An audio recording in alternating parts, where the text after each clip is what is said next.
Good afternoon students. इस video के माध्यम से हम लोग आर्टिकल राइटिंग के विषय में जानकारी प्राप्त करेंगे। आर्टिकल राइटिंग एक कला है जो किसी विषय वस्तु के ऊपर बड़े आकर्षक ढंग से सरल शब्दों के अंतर्गत पत्र और पत्रिकाओं में प्रकाशित करने के लिए लिखा जाता है ताकि उस समस्या या उस विषय के संबंध में अन्य अधिक से अधिक लोगों को जानकारी प्राप्त हो सके और वे उसे लाभ उठा सकें या अपने विचारों को प्रस्तुत कर सकें। आप एक अच्छा आर्टिकल तभी लिख पाएंगे जब उसके विषय में आपको काफी कुछ अनुभव हो। आप अधिक से अधिक आर्टिकल पढ़िए, वीडियोस को देखिए, समझिए। धीरे धीरे आप कुशल होते जाएंगे। शब्दों का भंडार आपका यानी वोकैबुलरी पर कमांड हो जाएगा। सेंटेंस कंस्ट्रक्शन यानी वाक्यों की बनावट किस प्रकार से की गई है, तो अनुभव के आधार पर दिए गए विषय वस्तु पर आप एक अच्छा से अच्छा लेख लिख सकते हैं। इसके संबंध में पार्ट 1 और पार्ट 2 में 2 वीडियोस बनाए गए हैं कि ये आर्टिकल क्या है, कितने तरह का होता है, उसके क्या क्या अंग हैं और लिखने के पहले क्या क्या सावधानियां बरतनी चाहिए। आप उसे देखिए, समझिए और अगर समस्या है तो दिए गए नंबर पर कॉल करके आप अपनी समस्या का समाधान कीजिए। यहाँ उसका उदाहरण पेश किया गया है। जितना अधिक आप उदाहरण देखेंगे, समझेंगे, उतना ही अधिक आप कुशलता पूर्वक किसी प्रश्न को हल कर सकते। सबसे पहले काम करते हैं कि जो प्रश्न के अंतर्गत दिया गया होता है सूचना, यानी जो विषय वस्तु दिया गया होता है जिसके ऊपर आपको लिखना होता है, उसके संबंध में जानकारी प्राप्त करते हैं, अध्ययन करते हैं कि उसके द्वारा क्या डिमांड की गई। रिसेंट फ्लड्स, आधुनिक बाढ़ इन मेनी मेट्रोपॉलिटन सिटीज, बहुत सारे महानगरों के अंतर्गत जो बाढ़ की स्थितियां हैं of the country during the monsoon season. बरसात के मौसम के दौरान बड़े बड़े महानगरों के अंतर्गत बाढ़ की जो स्थिति है, laid bare the hardness of the claims, खोखलापन of the claims of the civil authorities of their preparedness करा the recent floods in many metropolitan cities of the country। देश के बहुत सारे महानगरों के अंतर्गत वर्तमान में जो बाढ़ की स्थिति है ड्यूरिंग मानसून, बरसात के दौरान, लेड बेयर हार्डनेस, उनके खोखलेपन को प्रदर्शित कर देती है। आप दी क्लेम्स, जो दावा करते हैं, आप दी सिविल अथॉरिटीज, जो सार्वजनिक सेवा के अधिकारी हैं, उनके इस दावे की पोल खोल देती है। आप देयर प्रिपेयर्डनेस की बाढ़ की सुरक्षा के लिए कितनी तैयारी किए हुए हैं। The poor had to bear the brunt of the problem. इस समस्या का समाधान सबसे पहले गरीबों को करना पड़ता है। The poor had to bear the brunt of the problem. गरीबों को इस समस्या का मुख्य भाग झेलना पड़ता है। While no one was ever held accountable, जब कोई भी no one was ever held accountable, जब इसका लेखा जोखा लेने वाला कोई नहीं था। While an article, write an article on the common man's ओज का मतलब दुख। एक लेख लिखिए सामान्य आदमी के कष्टों पर ड्यूरिंग द मानसून। मानसून के दौरान, बरसात के दौरान एक आम आदमी को क्या कष्ट होता है उसके विषय में एक लेख लिखिए। And the need of accountability of the officials concern, और आधिकारिक लोगों की चिंता का लेखा जोखा प्रस्तुत कीजिए। यू आर अमित और अमिता वर्मा, आपका नाम अमित है अथवा अमिता वर्मा है। आंसर, मुंबई स्टाफ्स आ गए, मुंबई फिर ठहर गए। देखिए आकर्षक हेडिंग है, मुंबई स्टाफ्स अगेन यानी पढ़ते ही पाठक के दिमाग के अंतर्गत आ जाएगा कि आखिर मुंबई में ऐसा क्या हो गया। मुंबई स्टॉप्स अगेन, मुंबई पुनः ठहर गई। भाई अमिताभ वर्मा। अब यहां से लेख शुरू करते हैं। India financial capital Mumbai, Bharat की आर्थिक राजधानी Mumbai once again came to a stand, फिर एक बार आ गई है still on account of the heavy rain. भारी वर्षा के कारण भारत की आर्थिक राजधानी मुंबई एक बार पुनः उसी सीमा पर खड़ी हुई है, यानी भारी बारिश का सामना कर रही है।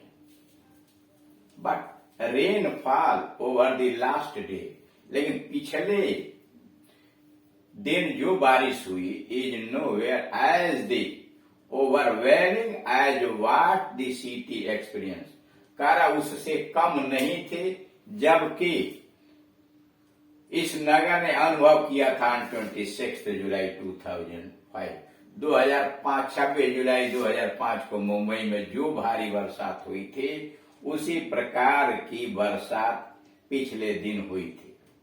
When it received almost 95 centimetre आपने 2005 में 26 जुलाई 2005 को नगर ने 95 सेंटीमीटर पानी प्राप्त किया। The city faced a lot of problem, उस समय नगर ने ढेर सारी कठिनाइयों का सामना किया। And issues in terms of the transportation, और यातायात के मामले में भी ढेर सारी परेशानियां खड़ी हो गई। As there was water logging everywhere, इसलिए कि हर जगह पानी ठहर गया था, रुका हुआ। Telephone services were impact, telephone की सेवाएं भी बाधित हो चुकी थी, बंद हो चुकी थी। And even the life line of the city, करा यातायात के आवागमन बंद हो चुके थे, और साथ ही साथ कि नगर के जो टेलीफोन सेवाएं थी बंद थी। And even the life line of the city, नगर का जो जीवन शैली था वह भी बंद हो गया था।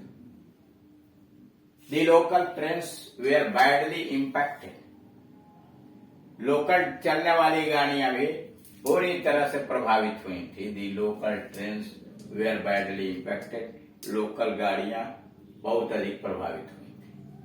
People had a lot of difficulties, लोगों ने ढेर सारी कठिनाइयों का अनुभव किया रीचिंग होम, घर पहुंचकर। And many of them were stuck at different places, घर पहुंचने में बहुत सारे लोगों को कठिनाइयां हुई। People had a lot of difficulties reaching home, घर पहुंचने में लोगों को बड़ी कठिनाइयां हुई। And many of them were stuck at different places, और उनमें से बहुत सारे लोग जहां के तहां ठहर गए। इंडिया सफर्स फ्रीक्वेंट फ्लडिंग, भारत बार बार बाढ़ का सामना करता है ड्यूरिंग द मानसून सीजन। भारत बार बार मानसून के मौसम में बाढ़ का सामना करता है। बट इंटरनेशनल एड एजेंसीज, लेकिन अंतरराष्ट्रीय सहायता एजेंसियां से कहती हैं things are worse this year, लेकिन इस बार की बाढ़ में बातें पहले से भी भीषण हो चुकी हैं, खराब हो चुकी हैं।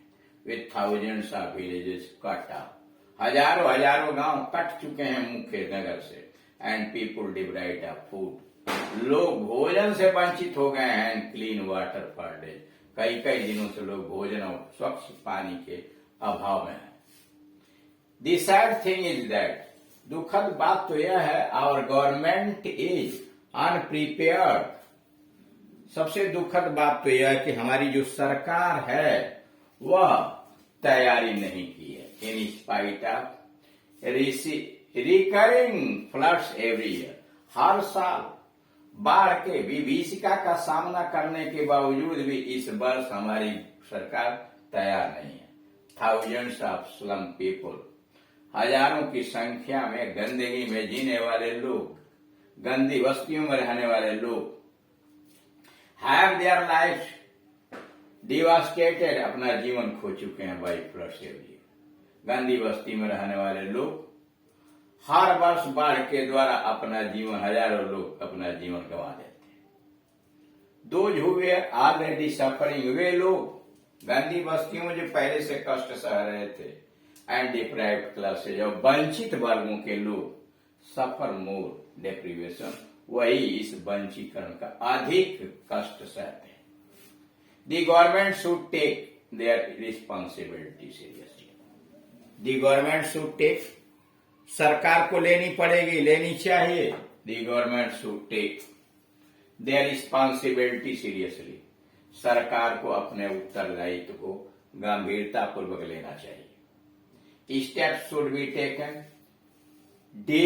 To deal with the floods, इस बाढ़ का सामना करने के लिए कदम उठाए जाने चाहिए। Steps should be taken to deal with floods way before the monsoon, monsoon के पहले ही बाढ़ से निपटने के लिए कदम उठा लिए जाने चाहिए। इस प्रकार से आप देख रहे हैं कि दिए गए विषय वस्तु को बड़ी सावधानी पूर्वक पढ़ते हैं और पढ़ने के बाद उस पर अपने विचारों को कलेक्ट करते हैं, आइडियाज को कलेक्ट करते हैं, सूचनाओं को इकट्ठा करते हैं और तब एक आकर्षक हेडिंग बनाते हैं। और उस आकर्षक हेडिंग के बाद क्रमबद्ध तरीके से दिए गए विषय वस्तु के ऊपर लेख लिखते हैं। लेख का भाषा जो होता है सरल होना चाहिए और आकर्षक होना चाहिए। बहुत साहित्यिक भाषाओं का प्रयोग इसलिए नहीं करना चाहिए कि जब हम लेख पत्र पत्रिकाओं में प्रकाशित करवाएंगे तो केवल साहित्यिक लोग ही उसको समझ सकते हैं, जबकि पत्र पत्रिका सामान्य लोग भी पढ़ते हैं, कमली से लिखे औसत लोग भी पढ़ते हैं। तो इस तरह की भाषा का प्रयोग होना चाहिए ताकि अधिक से अधिक लोग उसका लाभ उठा सकें। तो आप एक अच्छा आर्टिकल लिखने में तभी सक्षम हो पाएंगे जब आप अधिक से अधिक लेखों को पढ़ें, उन्हें समझें और उनका मनन करें। तो इस प्रकार से आपने देखा कि सबसे अच्छी बात यह है कि आप जितना अधिक से अधिक अनुभव प्राप्त करेंगे उतना ही अच्छी तरीके से एक आप आर्टिकल लिख सकते हैं। Thank you.